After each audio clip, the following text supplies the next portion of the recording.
Welcome to Front Office Pros, brought to you by the Front Office Pros, Steve and Joe. Today we're joined by another Front Office Pro, Charlie, to discuss our free agency results from our salary cap IDP Dynasty Home League. We thought this would be a fun video to share with you all about how we conduct our free agency in our home league. If by chance, while you're watching this video, you think to yourself, this is pretty cool, and you have questions about how we're doing all of this, well, go ahead and direct message either Joe or I or Front Office Pros on Twitter, and we would be happy to discuss more with you. All right, boys, let's get this thing rolling. Hike! So we will be going through each position and discussing the top 5 most prolific signings that took place during free agency. To have an idea of what these signings mean, our salary cap is based on the NFL salary cap of $225 million, and there are 16 teams in our league, so definitely a larger league size than normal. So starting off with the quarterbacks, our top 5 prolific quarterbacks, we've got Geno Smith. He signed for 4 years, $80 million, with 36 guaranteed, and $24 million of that as a signing bonus. Quarterback Daniel Jones signed a 2-year, $63 million contract with $44 million guaranteed, with $7.5 as a signing bonus. Quarterback Jimmy Garoppolo signed a 3-year, $26 million contract with $20 million guaranteed, with $2.5 as a signing bonus. And then Aaron Rodgers received the franchise tag for the 3rd time. This will be his last time. Will automatically go to the market next year, but it was 1 year, $27.5 million. And then lastly, Kirk Cousins. He did receive a few offers in free agency, but ultimately teams decided to retract their offers. And Kirk Cousins is now destined for wave 2. So he will be available after our rookie draft, and he will sign for the best prove it deal, which is basically a 1-year deal. And whoever gives him the best deal, he will try at free agency again next year. So guys, what is your reaction to these quarterback contract decisions? I think Geno Smith's contract is hitting the ceiling. It's a little high. I don't like Geno Smith's 4-year deal. He's 1 year, kind of had a good year last season, and now we're going to give him $80 million. No, I don't like that at all. Daniel Jones, on the other hand, I think that's a good deal for Danny Dollars, as I'll now call him. He's a top 10 quarterback, and he got paid top 10 money, a top 10 at least fantasy-wise, so I like that deal for that team. The other quarterbacks, Jimmy G got what he's deserved. Kirk going to wave 2 makes sense. I think he's a little bit on iffy edge whether he'll sign with Minnesota or not next year. No one wants to give him a long-term deal. Wow, Charlie, for a guy who doesn't like to spend money in free agency, I'm really surprised by your response on that. I think the Daniel Jones contract is hefty. One of the biggest surprises for me that, somebody's going to give him that much and, 14% of their salary cap, with that deal. Definitely was surprised about that. Geno definitely got a lot of money. We'll see if he lives up to what he did last year, or, will he kind of fall back down to earth to what we've seen in prior years. The offense helped. They got Charbonnet in the draft and brought in Jackson Smith and Jigba at wide receiver as well. So it could be curious to see how defenses play him now that he showed that he could be a capable quarterback last year. I even thought the Jimmy G contract was pretty high. There's not much certainty beyond this year with the Las Vegas Raiders and him. He's got the injury, and at the time that he was signed, I thought there was other quarterbacks on the board that this team could have, kind of pivoted to and paid a little bit more money for a more reliable quarterback this year. Yeah, very interesting. I definitely have a different opinion than you, Chad. For example, the Daniel Jones contract I thought was pretty high for $31.5 million per year, and really a high guarantee. That's what I'm looking at. 44 of 63 guaranteed. I thought that was a pretty high guaranteed. Considering he really took his first step last year. I actually like, and I'll identify myself, I'm the Geno Smith guy who signed Geno Smith. To me, I had no intention of bringing Geno Smith back. However, because of his lack of interest, I don't know. I'm starting to think that, maybe what we saw last year could possibly be for real. Like Joe said, you got Jackson Smith and Jigba now coming in. He's already got Lockett and DK Metcalf. And in my opinion, I sent him to a heavily signing bonus laden deal with pretty low guaranteed. So my thought is that if anyone's watching from our league, just keep this in mind during the season. I could very much consider trading him in the event that a quarterback gets injured. You're a playoff contending team. You don't, you have all the pieces to possibly win now, but you don't have that. Your quarterback just went down. You need somebody to use, and that could happen. So to me, having that in my back pocket, I think is going to be helpful. And then with Jimmy G, it's too high of a guarantee for me. That's the concern. 20.5 out of the 26 guarantee with that foot injury. It's too bad because the news we heard about the foot was after they signed him. I wonder if there was a little bit of regret there because, depending on that foot injury, it could be some trouble for them. Steve, you must like shopping at JCPenney's. You get a coupon, you see a guy at a good price, you're like, ooh, I must get him. It's still a bad price for Geno, whether it's cheaper than what he thought he was going to go for. He's a lot of money. Good luck trying to trade a guy on a 4-year deal during the season. Daniel Jones, he's going to play well. He's playing at a high level. He's going to fit in and he could start for a Super Bowl contending league or team in our league right away and be a solid quarterback. In that case, I like it. I mean, Geno Smith was in the top 5. Daniel Jones is in the top 10. Someone who acquires Geno Smith is going to get him for a big fat 0 this year. He's going to have like 15 guaranteed next year and then nothing for the remaining 2, just base. They can just get rid of him. So I think that could be more appealing than you think. Well, I guess I will not be one of those suitors. Well, that's what surprises me because there's not many more quarterback needy teams than the Charlie here in our league. Rolling into the season with Mac Jones looking to compete. Yikes. So going over to the running backs, we got running back Aaron Jones. He signed for a 2-year, $40 million contract with $30 million guaranteed, with $10 million as a signing bonus. Running back Raheem Mostert signed a 2-year, $22 million contract, $7 million of it guaranteed, with $2 million in signing bonus. Running back Samaje Perine signed a 1-year, $7 million deal with $6 million guaranteed, with $1 million as a signing bonus. Rashad Penny signed a 2-year, $9 million deal with 6.5 guaranteed, with 2.5 signing bonus.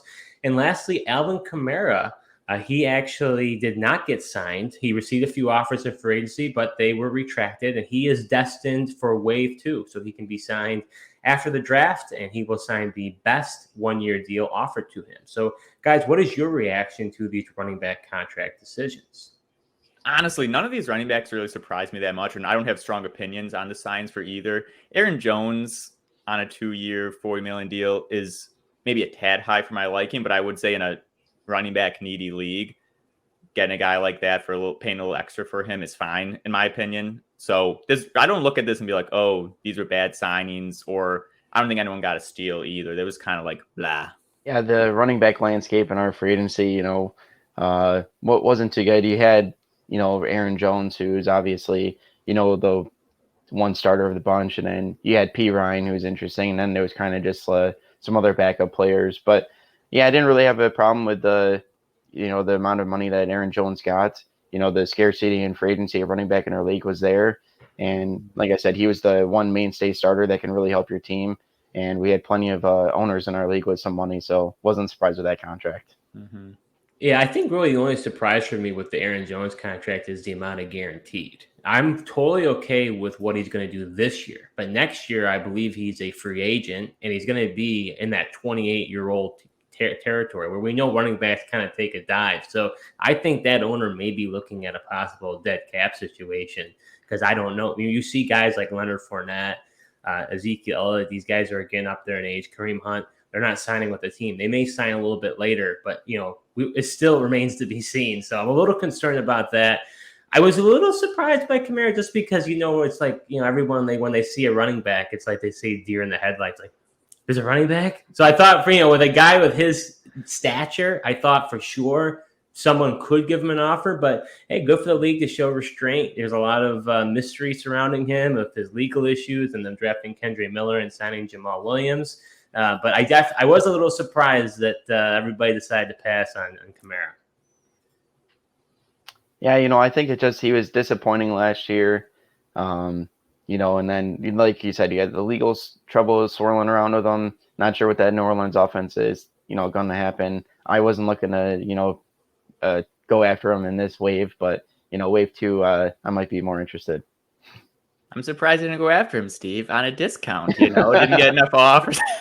No, he's older, running back. No thanks. I that was not where I was going to go. So going over to the wide receivers, now this is where the fun started here, guys. We got some big names. So we've got wide receiver Tyler Lockett. He received a 4-year, $100 million contract with $40 million guaranteed with $20 million as a signing bonus. Wide receiver Amari Cooper signed a 3-year, $82 million deal with $57 guaranteed and $17 million as a signing bonus. Then Keenan Allen signed a 3-year, $62 million with $43 guaranteed and $9 million as a signing bonus. Brandon Cooks signed a 3-year, $60 million contract with $20 million guaranteed with $6 million as a signing bonus. And then wide receiver Tyler Boyd signed a 2-year, $30 million contract with $22 million guaranteed with $9 million as a signing bonus. So, guys, what is your reaction to these wide receiver contract decisions? The biggest thing for me is that all of these wide receivers, or the vast majority of them, went over their market value in free agency. I don't look at these contracts other than I think the length of Tyler Lockett's is high, considering that he's getting up there in age.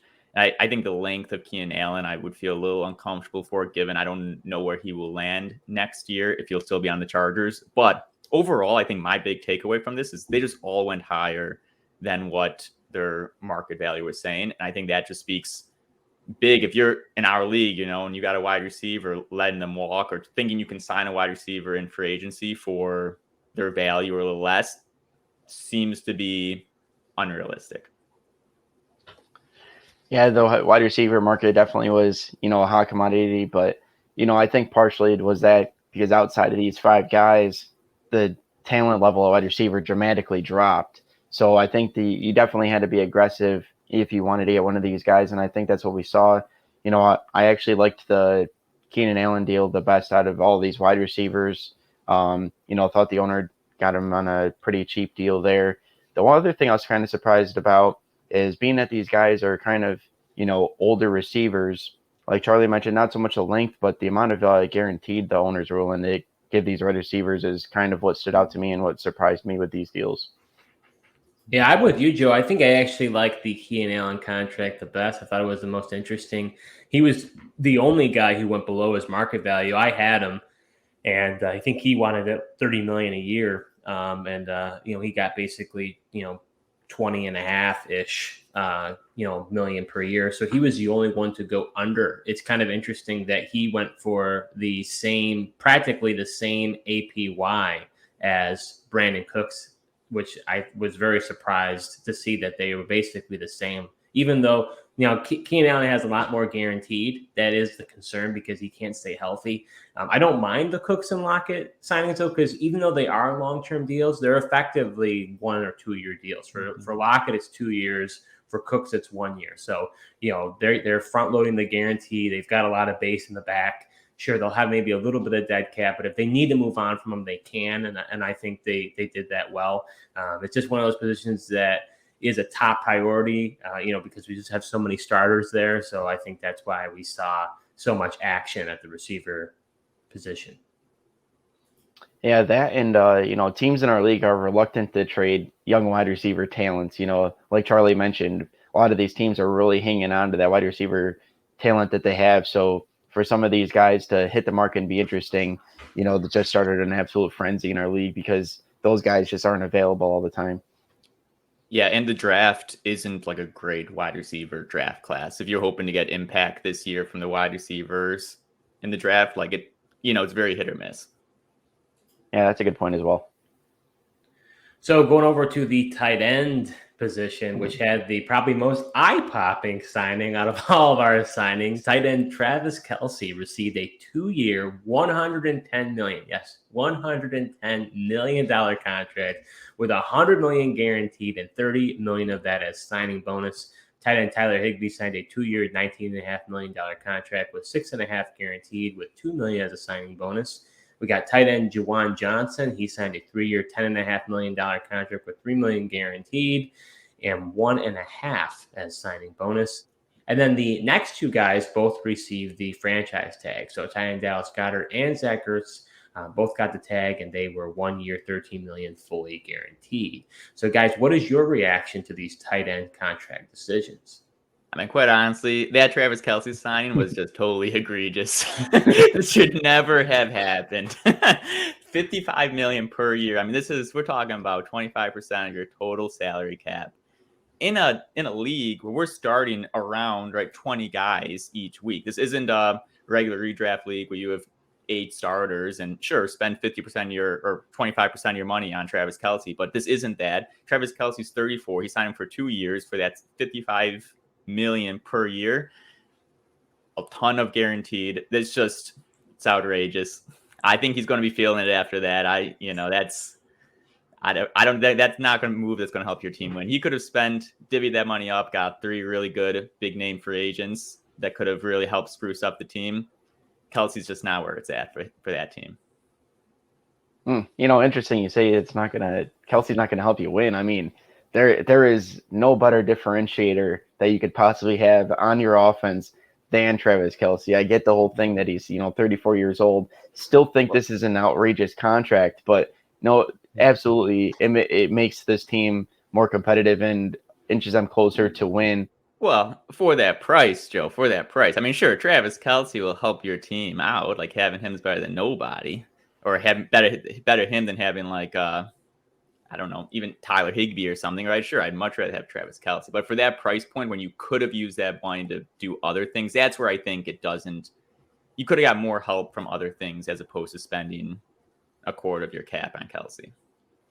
Yeah, I mean, it definitely was an outrageous deal. We saw a tight end get quarterback money, but it's also a product of when, a couple of teams have about $100 million in cap space. They got to spend it somewhere, and nobody else was, really going that expensive. So I get it. They definitely could have spread the money around. It's an aggressive move. We'll see how it works out. But, the other thing that stands out to me at the tight end position was the fact that an owner kept the franchise tag on tight end Zach Ertz. I definitely wouldn't have done that.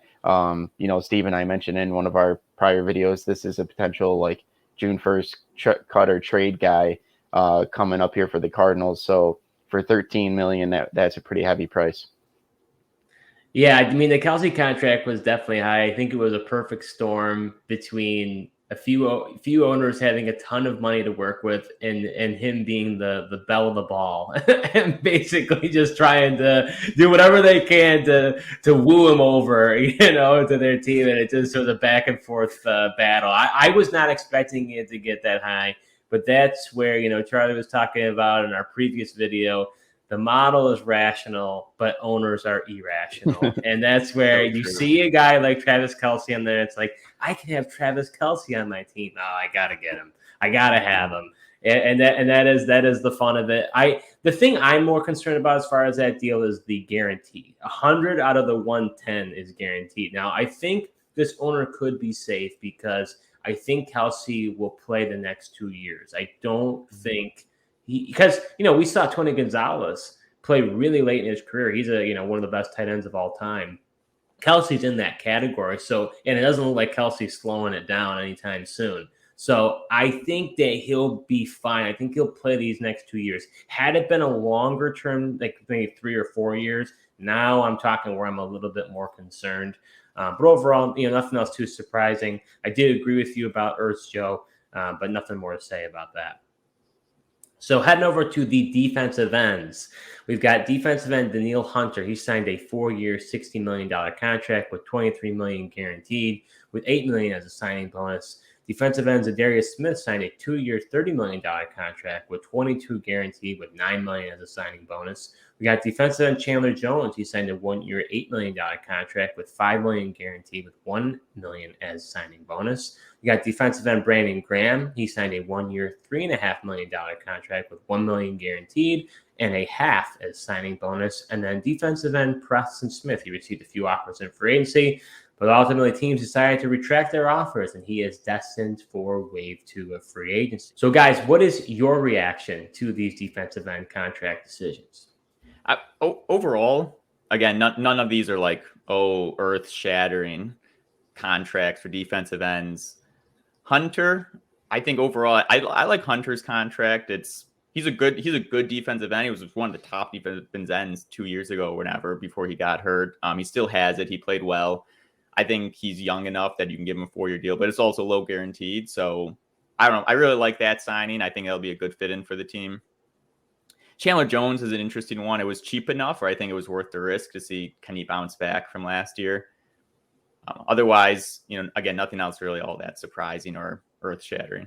Had Danielle Hunter and ultimately let him hit the market, and turned out, most of the league kind of agreed with me, as far as I chose not to resign him, which was a good move because he actually went under the market value, for our league. So I was happy about that, and the owner definitely got a good deal. I like the low guaranteed in it. Makes sense for them to see if Hunter can rebound. I thought the Chandler Jones deal made a lot of sense for the owner that got him. It's kind of a risk versus reward, but it's a pretty low risk opportunity to see if he returns to form with the Raiders. Obviously, it was really disappointing last year. And then, Brandon Graham kind of in the same boat there. And then, Preston Smith, he's an interesting player. We'll see what happens in wave 2 for him. Yeah, my biggest surprise here was the lack of interest in the top guys. So thank you, Joe. I was the one who went for Danielle Hunter. To me, he's been a top sack getter. I had no intention of signing him. None. I did not want him. I had no interest in him. You got the discount coupon I got the discount coupon. I was like, I got to get this guy. Nobody wants him. How can he not want him? So plus I got him at the low guaranteed. So to me, it's low risk. If he ends up, falling off a cliff, I cut him, and I'm not talking about a lot of dead caps. So I was stunned by the lack of interest for him and Zadarius Smith. I mean, these guys have been top sack getters now for the past 2 years, and we know that for our league, edge rusher, it's a prime position. So I was really surprised, especially those teams that had a lot of money. I don't know why they elected to pass on those guys. Yeah, we'll see what happens, because those two guys definitely didn't go for as much as I thought they might, but. Like I say, all trying to spend their money on Travis Kelce. That's why. Yeah, the ball. But one thing with Hunter though, Steve. I mean, like I said, he's very boomer bust player. So we'll see if he can kind of work things out and make it more consistent this year. So the other glamorous position that we'll be talking about here today is the defensive tackle market. So defensive tackle Cameron Hayward signed a 3-year, $90 million contract with $31 million guaranteed and 17 of it as signing bonus. Defensive tackle Aaron Donald signed a 1-year, $30 million contract, 24 guaranteed with 3.5 as a signing bonus. Then we got defensive tackle Zach Seiler. He signed a 3-year, $50 million contract with 40 guaranteed and 15 as a signing bonus. Defensive tackle Kenny Clark signed a 2-year, $25 million contract with 12.5 guaranteed with 2.5 as a signing bonus. And then lastly, Dietrich Wise. We see him as an interior defensive lineman, so he's in this group, and he signed a 2-year, $15 million contract with 7.5 guaranteed and 4.5 as a signing bonus. So guys, what is your reaction to these defensive tackle contract decisions? Yeah, this group was one of the funnest groups or positions we had in free agency this year. A lot of good names out there. I think I really like both the Cam Hayward and the Aaron Donald deals. I think in essence, I know Cam is at the 3-year deal, Donald 1 year, but in essence, they're very much the same contract where the owner could basically cut Cam after this year for very little dead cap. I think they're both super good players, some of the best defensive tackles. Top 5. They have been for years. I think that's going to be a huge lift for any team. Defensive tackles are another position that's kind of scarce in our league. It's hard to find. We have 32 starting defensive tackles throughout all the teams. So having guys like this on your roster make a huge difference. Great signings. Kenny Clark's the only one I think was overpaid for. Kenny Clark's a great defensive tackle from a football team. I'd be very excited to have him on my NFL team. He's never really put up the fantasy points I'd like to see in our league in order to make him worth it. So 12.5 for him was a little much. Yeah, I was definitely interested in these group of guys. Wasn't surprised. Well, I kind of was surprised that I know defensive tackle is important, but I was kind of surprised that these guys really were going sought after, but then the league really left the defensive ends alone. But, I like the Cam Hayward contract. he's a dominant player, and he's been a dominant player, in terms of fantasy points in our league. I like that move. I had interest in him, just got too expensive for me.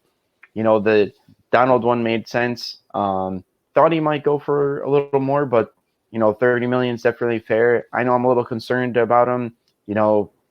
The Rams defensive line is kind of a little lackluster than it normally is, so I'm a little concerned to see if teams can just put more focus to him and kind of slow him down a little bit this year, but I guess we'll see what happens. And then, Kenny Clark, I mean, that definitely, I had some interest in him, but to your point, Charlie, if we had different scoring categories for our league, Kenny Clark would be a lot higher. Like if we could score for pressures and things like that, Kenny Clark would be a lot more valuable, but definitely was a very aggressive signing in that terms of money, being that, there's just a few teams involved in him. Yeah, when it comes to the defensive tackle market, I like the moves for Hayward and Donald. Very aggressive. I agree, Joe. Maybe the retirement conversation as well, as far as Donald, kind of loomed large for him, and that's why people didn't bid more for him, even though he's such a marquee name. I think that eye-popping name for me, I'm surprised you guys didn't mention, was Zach Seiler. I mean, this guy is not a household name. I know he's been good, but $50 million and then 40 of it guaranteed, I think that was rich for me. I would much rather have Kenny Clark at a 12.5 APY versus a 16.67 APY. I'm the guy who got Clark. And the reason why I end up liking it, you're right, Joe, but as far as like pressures and hurries and stuff, but that was encouraging to me. It just so happens he just doesn't get the sacks, but he is getting those hurries. He is in the backfield to make those plays. He just hasn't happened. He's 27 years old. Hasn't happened for 5 years. We'll see. Heading over to the linebackers. We've got a few names here. Frankie Louvu. One thing, though.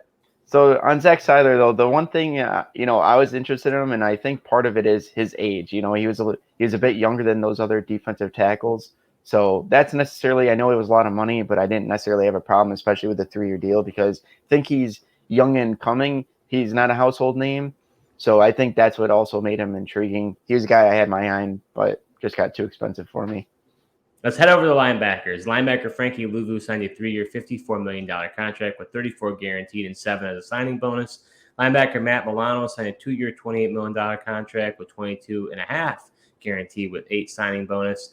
Linebacker Shaq Thompson signed a 2-year, $20 million contract with $6 million guaranteed with $2 million as a signing bonus. Linebacker Levante David signed a 2-year, $18 million contract with $9 million guaranteed with $5 million as a signing bonus. And then linebacker Cole Holcomb, he did not sign, and he will be destined for Wave 2. So, guys, what's your reaction to these linebacker decisions? The only contract, well, I won't say that, but one of the few other contracts that rivals the outrageousness of Travis Kelce is none other than Frankie Louvu. Okay, this is ridiculous for linebackers. This is way too much money in long term, a lot of guaranteed. I'm never signing a linebacker, an interior linebacker, this type of money. It's insane. I actually think out of all this list, they're all kind of surprising. Cole Holcomb was a real trailblazer waiting to Wave 2. That's what should have happened to all 5 of those linebackers. I mean, look, I'm signing last year. I'm signing guys for like 0.5 million, 1 million, these linebackers. Starting middle linebackers, again, 100 tackles a year. You don't have to pay bajudle of money to these guys. It's ridiculous. Well, Frankie Louvu definitely was really good last year. Traded for him for the second half of the year. He does really well, but that's just kind of crazy for literally a flash in the pan for 1 year. That's a crazy amount of money. And I also think that Matt Milano, that was a large contract for him as well. I mean, almost a fully guaranteed deal. 22.5 out of the 28 was guaranteed. Yeah, so for me, I agree with you guys at the Louvu signing. Not only was he an undrafted player, but he was a flash-in-the-pan player, like you mentioned, Joe. 1-year wonder. I'm very nervous about whether he'll fade off there. Shaq Thompson was hurt a lot of the year. I think that's why he did what he did. So I'm with you guys. I'm concerned about Louvu. I disagree with you on Milano. Tremaine Edmonds is gone now. I think Milano could actually get even more tackles than he's accustomed to. And I disagree with you strongly about your position, Charlie. I think you might be a little bit on the extreme when it comes to linebacker. Maybe you don't pay him a ton of money, but there are some elite guys that end up playing for 5, 10, 15 years, like a Roquan Smith, that are well worth paying. And then Cole Holcomb, I actually was surprised he went to Wave 2. I think you might be surprised how much interest he'll get, because I think he could be really good with the Steelers.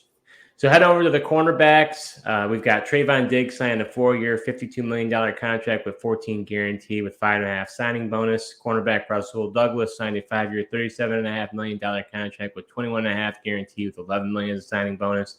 Quarterback Patrick Peterson signed a 2-year, $6 million deal, 1.5 guarantee with a half signing bonus. Cornerback Cameron Sutton signed a 2-year, $1.5 million contract with 1 guaranteed and a half as a signing bonus. And then cornerback Stephon Gilmore, 1 year, $500,000 with fully guaranteed. Guys, what is your reaction to these cornerback contract decisions? Yeah, I think Cameron Sutton's where you should be paying for corners in free agency. Trayvon Diggs and Russell Douglas, 4-year, 5-year deals. I'm never giving a deal like that to a cornerback. I don't care what their success has been in the past. That's not worth it. Corners seem to be up and down in our league. Sometimes, they're getting really a lot of starts, and they seem to fall off cliffs fast. I know Diggs in particular has had a lot of success, but giving him that much money and thinking, he's going to continue what he's been doing, he's going to get all these picks again going forward is, in my mind, not worth paying for. Yeah, I agree. I mean, especially, with our league, our scoring, really the main way to get points for corners is pass deflections and interceptions. I think, that's where Trayvon Diggs in the past has really, benefited from as far as his points, but his interceptions have kind of come down. Has had less targets, coming his way. We'll see what happens now that Gilmore's there. But I agree with you, Charlie. 4 or 5 year deals for corners in our league is kind of crazy. Yeah, only comment for me here is I think, Joe, you might have got the steal of free agency for Stephon Gilmore for a $500,000 1 year. I can't believe there wasn't more interest. When you've got 2 good corners, that's the key to success because you can't just shy away from one guy. You've got 2 really good ones. So now that Gilmore and Diggs are both there, I think they'll help both of them as far as their stats are concerned. So nice sign there, Joe. Don't know why more people weren't interested in him. Good work, Joey. Yeah, thanks. I especially like him because the Dallas pass rusher is good as well, and that's another key thing for interceptions for DBs. Mm-hmm. All right, lastly, we've got the safeties, guys. We've got safety Jamal Adams signed a 4-year, $44 million contract with 14.5 guarantee with $8 million as a signing bonus. Safety Eddie Jackson signed a 3-year, $18 million contract with 11 guaranteed and $2 million as a signing bonus. Safety Grant Delpit signed a 3-year, $15 million contract with 9.5 guaranteed with 4.5 as a signing bonus. Safety Harrison Smith signed a 1-year, $9 million contract with 5.5 guarantee with $1 million as a signing bonus. And then safety Rayshon Jenkins did not get signed. He'll be heading over to Wave 2, as well as safety Jordan Poyer, who I was surprised about as well. So, guys, what is your reaction to these safety contract decisions? Overall, I don't love giving longer-term deals to some safeties. They can be somewhat similar corners. I think they're a little more stable than corners, though. In this case, there was never a bunch of guaranteed money given to these guys. So, giving a longer-term deal to Adams or something with not a lot of guaranteed, in my mind, it's fine. I wouldn't be. I'm not being steal the draft or steal free agency or anything, but it's a fine signing. I think going forward in Wave 2 will be really interesting for those remaining safeties. They could get a lot of interest. Yeah, definitely. There's still some interesting safeties out there. Steve, I was really shocked in the amount of interest you had in Jamal Adams. A risky player, got hurt last year. Know he's really good when he plays, but, turns out you got him for an okay deal, though. Like that you didn't have to give him too much guaranteed, and there's definitely ways for you to get out of it down the road. Yeah, when it comes to Adams, I think it was the risk reward. I only, I gave him maybe 1/4, a little over 1/4 of it guaranteed out of the 4 years. So to me, he's 27 years old. He's been when he has been healthy, he's been one of the best safeties, in the entire NFL. So why not take a flyer on him? If he doesn't work out, I can cut him. Not a big deal. I can understand why there was mixed interest in him, though. It was definitely a gamble on my part, but because I'm rebuilding, I'm I can take a flyer on him. All right, well, that concludes our epic free agency period. We hope that you enjoyed all of the contract decisions that we ended up making for these players. If you watched this video and as you said yourself, this is pretty cool what these guys are doing. A lot of this stuff, is self-made.